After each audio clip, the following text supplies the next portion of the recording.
बिस्मिल्लाहिर्रहमानिर्रहीम। अस्सलाम वालेकुम नादरीन, आप यूट्यूब चैनल देख रहे हैं, मैं इमरान खान हूँ। नादरीन, ये वीडियो थोड़ी लेट है, इसके लिए माजरत।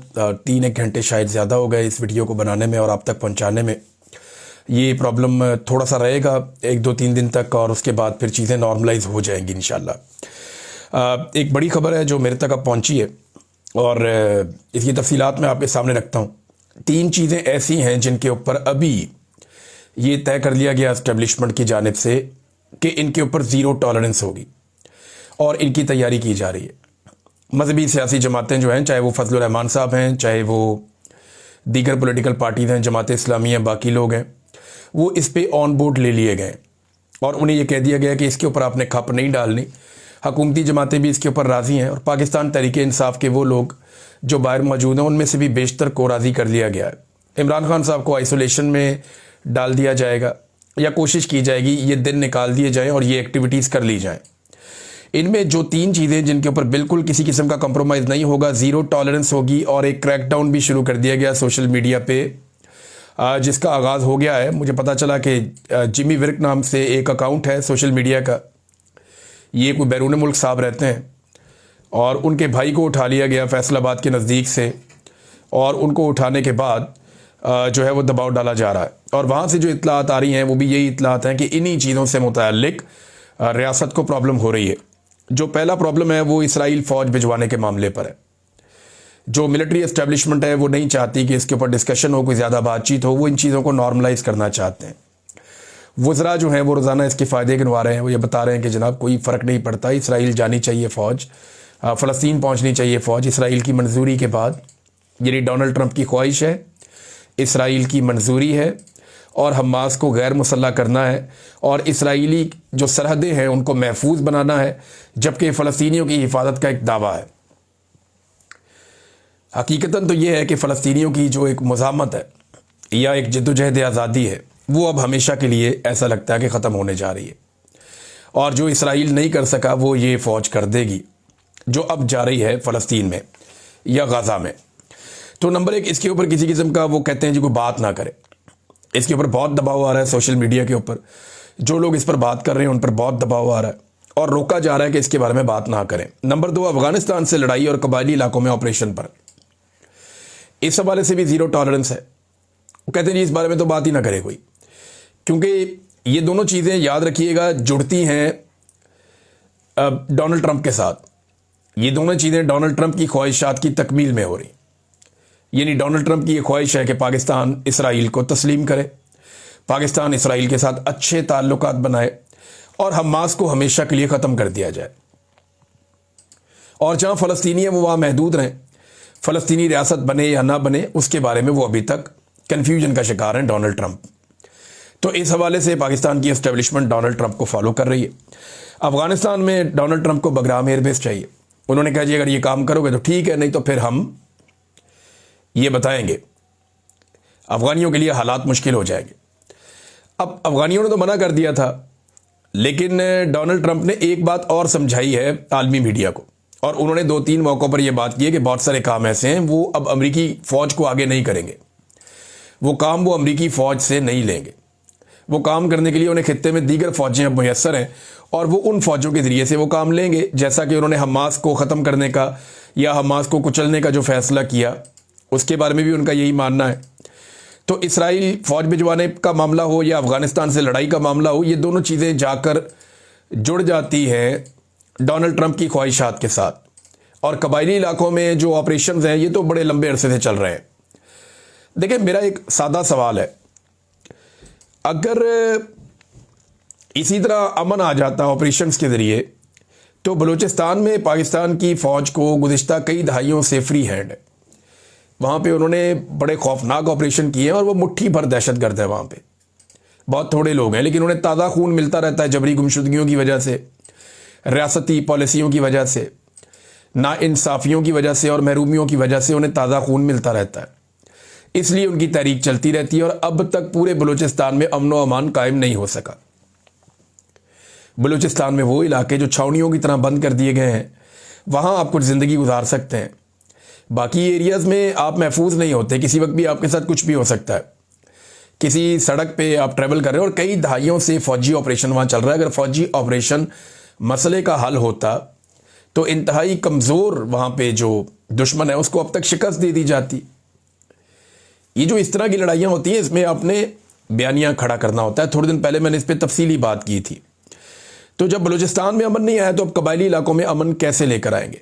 कबायली इलाके के लोग ये कह रहे हैं और सुहेल अफरीदी भी ये कह रहे हैं और जो उनके हमायती हैं बाकी लोग वो भी ये कह रहे हैं कि ये अमन के लिए तो है ही नहीं ऑपरेशन, ये तो मादनियात के लिए, हमारे वसाइल पे कब्जे के लिए ऑपरेशन है और यहाँ से हमारी मादनियात उठाकर ले जाई जाएंगी और दुनिया को बेच दी जाएंगी। और खैबर पख्तूनख्वा के जो कबायली हैं उन्हें क्या मिलेगा? कुछ भी नहीं मिलेगा। तीसरा नुक्ता जो है ना वो आर्मी चीफ की एक्सटेंशन का नुक्ता है। मैंने आपसे कहा ना कि 3 चीज़ों के ऊपर क्रैकडाउन भी होने जा रहा है, 3 चीज़ों के ऊपर ज़ीरो टॉलरेंस भी फैसला कर लिया गया है और इन 3 चीज़ों के ऊपर रियासती बयानियाँ बनाने के लिए बहुत सारे लोगों को राब्ता भी किया गया है।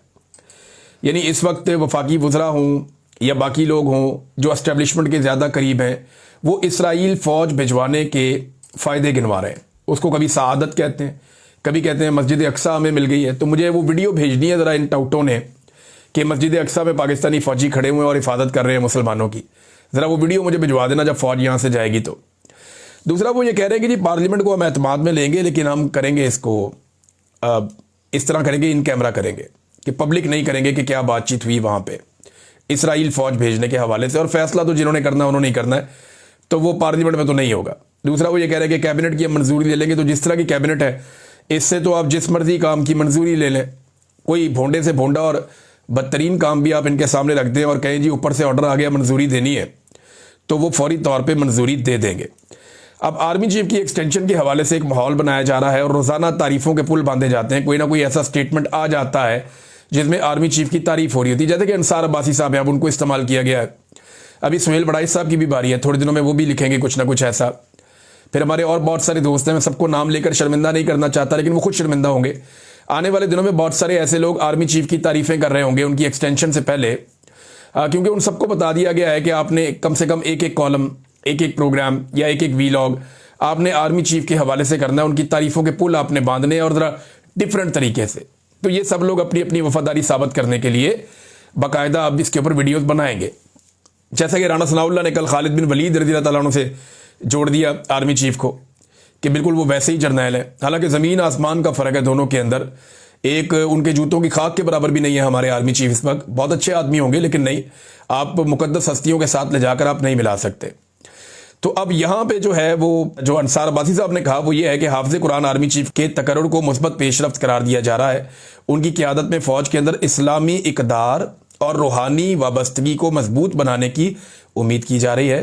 तजवीज़ दी गई है कि फ़ौज में तरबियत, नज़्म ज़ब्त और क़यादत के तमाम पहलुओं में इस्लामी तालीमात को मज़ीद मुअस्सर अंदाज में शामिल किया जाए ताकि पाक फ़ौज ईमान, किरदार और पेशा वराना काबिलियत का इम्तजाज बने।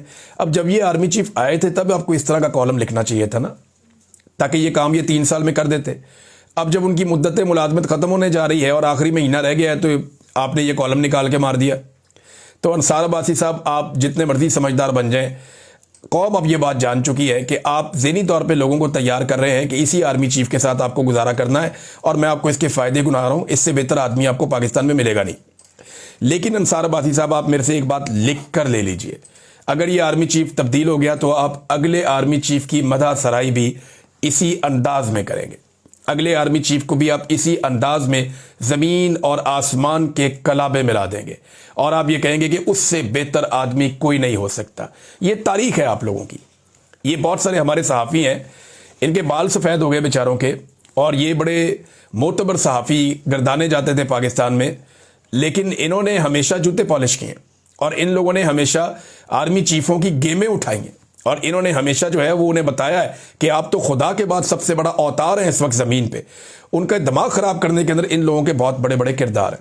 अब नाज़रीन ने ये इन्होंने कहा आर्मी चीफ को आप मदद के साथ क्यों जोड़ रहे हैं? फ़ौज के अंदर सिख, हिंदू, ईसाई कोई भी हो सकता है, और ये अब आप क्यों कर रहे हैं? यानी मेरी समझ से बाहर है। यानी इस वक्त ये तारीफ़ें करने का मकसद क्या है? ये एक्चुअली ग्राउंड बना रहे हैं कि जनाब अभी ये आर्मी चीफ मजीद कंटिन्यू करेंगे, और ये अभी ये नहीं करेंगे, और बहुत सारे लोग भी ये तारीफ़ों के पुल बांधने वाले हैं। क्या ये इस्लामी इक़दार है कि ख़वातीनों को जेलों में बंद कर दें?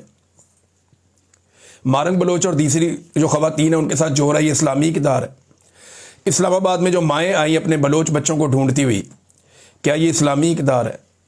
मासूम बच्चों पे और ख़वातीन के ऊपर ड्रोन हमला हो जाता है, एयरफोर्स का अटैक हो जाता है, ये इस्लामी इक़्तिदार है? आप मुझे बताएं ना, 25,000 बंदा उठा के जेलों में भर दिया, चादर और चार दीवारी का तकद्दुस पामाल करना कौन सा इस्लामी इक़्तिदार है? ख़वातीन को सड़कों पे घसीटना कौन सा इस्लामी इक़्तिदार है? उनकी चादर और चार दीवारी का तकद्दुस पामाल करके उनके बेडरूमों तक घुस जाना कौन सा इस्लामी इक़्तिदार है? जजों की वीडियोस बनाना कौन सा इस्लामी इक़्तिदार है? जबरी गुमशुदगियाँ सहाफ़ियों की, शायरों की, सियासतदानों की और वकला की करना कौन सा इस्लामी इक़्तिदार है? अरकान पार्लियामेंट को अगवा करके, उनकी बहू बहन बेटियों को अगवा करके उन्हें मजबूर करना कि तुम वोट डालो 26वीं आईनी तरमीम के लिए, ये कौन सा इस्लामी इक़्तिदार है? अंसार अब्बासी साहब, आप 10 कॉलमों में इतना नहीं लिखते जितना मैं आपको बता सकता हूं कि कौन सी इस्लामी इक़्तिदार है जिनके ऊपर पाकिस्तान की मिलिट्री एस्टेब्लिशमेंट ने इस वक्त अमल दरामद किया है। मुझे फ़ौज से नफरत नहीं है, खुदा की कसम नहीं है, मेरी अपनी फ़ौज है, मुझे इससे मोहब्बत है, मेरे बहुत सारे दोस्त रिश्तेदार भाई ये इस फ़ौज के अंदर हैं, हमें उनसे बहुत प्यार है। लेकिन मिलिट्री एस्टेब्लिशमेंट की गलत पॉलिसी के ऊपर अगर मैं तनकीद नहीं करूंगा तो जो हमने भुगता वो हमारे बच्चे भी भुगतेंगे। अपनी एक बोटी के लिए आप पाकिस्तान का ऊंट ज़िबा ना करें अंसार अब्बासी साहब। आप लोग अपनी नौकरी पक्की करने के लिए, अपने ताल्लुकात सेट रखने के लिए आप लोग ये क्या करते हैं? यानी एक छोटी मोटी नौकरी दिला दी किसी रिश्तेदार को रेलवे में या कहीं और किसी सहाफ़ी ने, या तो ये इसके बदले में कुछ भी करेगा वो। मैं सहाफ़ियों की बात कर रहा हूँ, ये चलता रहता है पाकिस्तान में। अब मैं क्या पोल खोलूँ किसी का। नाज़रीन, एक तो ये आर्मी चीफ की जनाब एक्सटेंशन के हवाले से बड़ी तारीफ़ें हो रही हैं। दूसरा, फ़ौज इसराइल कैसे जाएगी, इस पर राना सनाउल्लाह साहब ने थोड़ी सी वजाहत दी, लेकिन एक बात उन्होंने की, उन्होंने कहा जी हमास को गैर मुसल्लह करने के मामले को क्यों पोलिटिसाइज किया जा रहा है? राना सनाउल्लाह के बकौल वो कहते हैं कि हमास ने तो खुद मुआहदे पे दस्तखत किए हैं गैर मुसल्लह होने के। तो मैं राना सनाउल्लाह साहब को ज़रा याद दिला दूं कि जिस मुआहदे पे आप लोगों ने दस्तखत किए हैं हमास ने वो माना ही नहीं। हमास ने अपनी तरमीम शुदा एक नए मुसव्वदे के ऊपर दस्तखत किए थे जिसमें बहुत सारी शराइत हैं। आपने तो शायद राना साहब वो वाला मुआहदा भी नहीं पढ़ा जो डोनाल्ड ट्रंप और शहबाज शरीफ और बाकी लोगों के बीच में हुआ।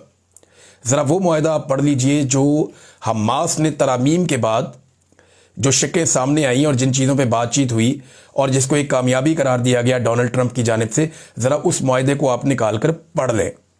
और दूसरा, पाकिस्तान हमेशा हमास की हमायत करता रहा है, एक इखलाकी हमायत करता रहा उनकी जिद्दोजहद आज़ादी को।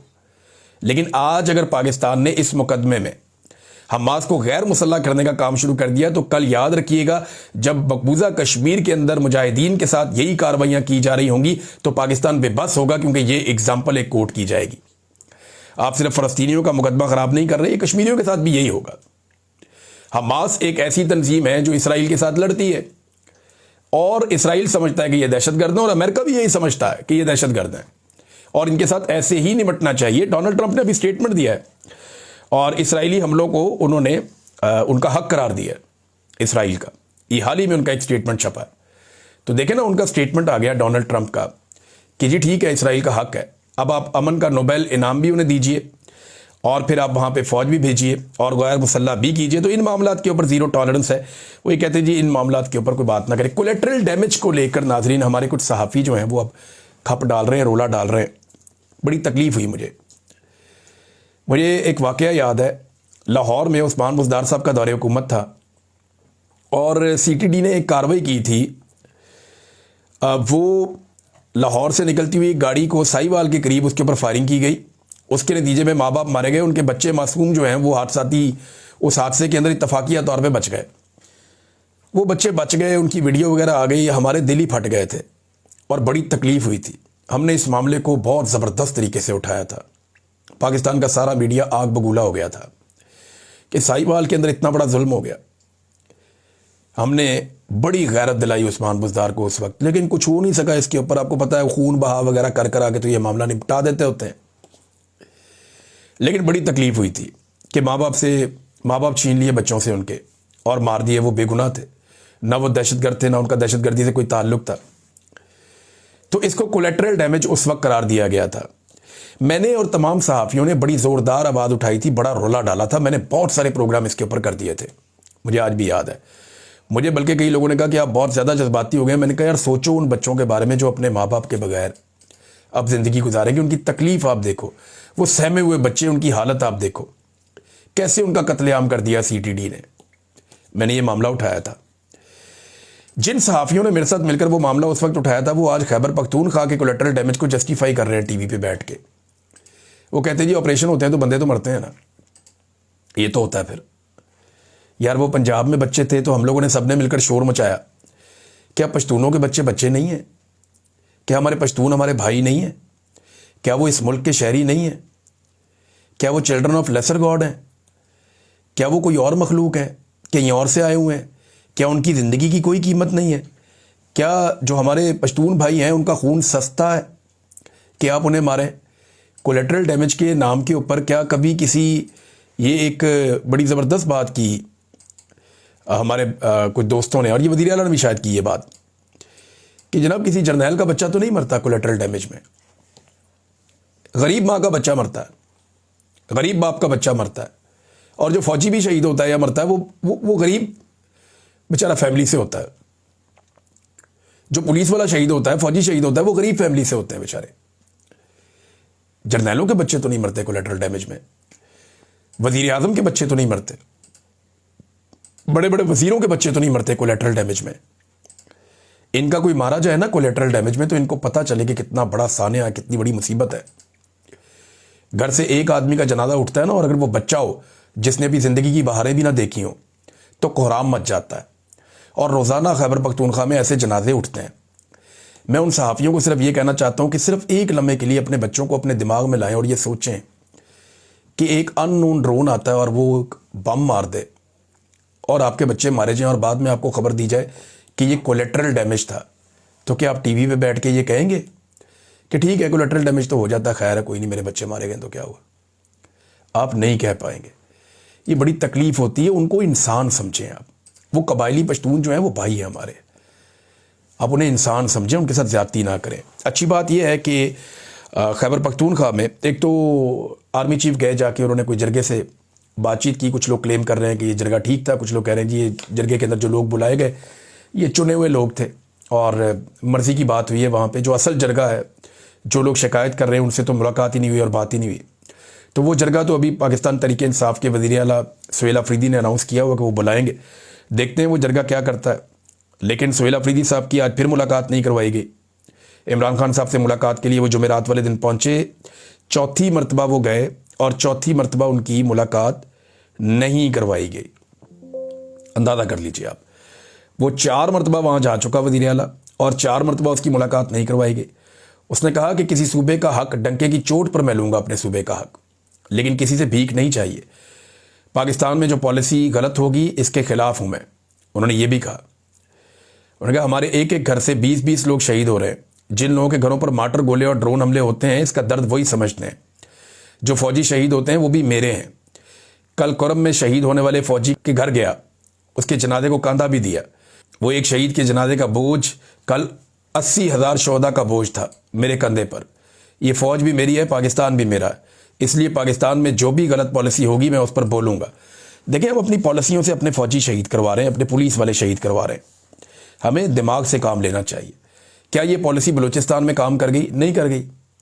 आपने जनाब बेशुमार सैकड़ों ऑपरेशन कर दिए कबायली इलाकों में, क्या ये पॉलिसी काम कर गई? नहीं कर गई। तो फिर जो इमरान खान ने पॉलिसी लगाई थी उससे अमन आ गया था ना, कम से कम 3 साल अमन रहा ना, तो फिर आप वही पॉलिसी लगाइए और उसी तरीके से चलिए। रियासती ताकत और रियासती डंडा ज़रूरी है, लेकिन वहाँ पे सियासी दिमाग अप्लाई होना चाहिए। जो ख्वाजा आसिफ ने खौफनाक धमकियाँ लगा दी हैं अफ़गानिस्तान को, इस लेवल तक तो ख्वाजा आसिफ के अपने करीबी लोग कह रहे हैं कि नहीं जाना चाहिए था। और ख्वाजा आसिफ की तो धमकियाँ नहीं हैं, यानी ज़बान उनकी है, अल्फाज किसी और के हैं और वो दिखाई भी दे रहा है। नाज़रीन जाते जाते एक बड़ी इंटरेस्टिंग चीज़ मैं आपके सामने रखता हूँ। काजी फ़ायद ईसा साहब की तबीयत साफ़ की है मुसद्दिक मलिक साहब ने बैरून मुल्क, कई तरह ये खबर दे चुके हैं। काजी साहब की चंगी तबीयत साफ़ की है मुसद्दिक मलिक साहब ने। तो काजी साहब जो है वो एक टॉयलेट पेपर की तरह थे। एक टिश्यू पेपर होता है, एक टॉयलेट पेपर होता है। इस्तेमाल हुआ और फारिग कर दिया और ड्रेन कर दिया। तो काजी साहब याद है आपको, जरदारी साहब बैठाते थे अपने पहलू में, शरीफ ख़ानदान अपने पहलू में, डार आपके साथ बैठता था, इसहाक डार, जो आज डिप्टी वज़ीर आज़म है। कैसी आपको इज्जत देते थे, आप फ़िरौन बने हुए थे, आपने पाकिस्तान में किसी को इंसाफ नहीं दिया। तारीख के बदतरीन इलेक्शन आपने करवाए, जबर, फस्तायत, जुल्म, जबरी गुमशुदगियाँ बर्बाद करके रख दिया आपने पाकिस्तान का सारा जुडिशल फैब्रिक। देखें, आप फ़िरौन थे अपने दौर में, आज आपकी बेइज्जती एक अदना कारकुन से करवाई जा रही है। यही आपका नसीब है और आप जैसे रास्ते पे जो लोग भी चलेंगे उनके साथ यही होगा। ये ज़िल्लत आपने अपने मुकद्दर में खुद लिखी है। अब तक के लिए इतना ही। अपना ख्याल रखिएगा, अपने इस चैनल का भी। अल्लाह हाफ़िज़।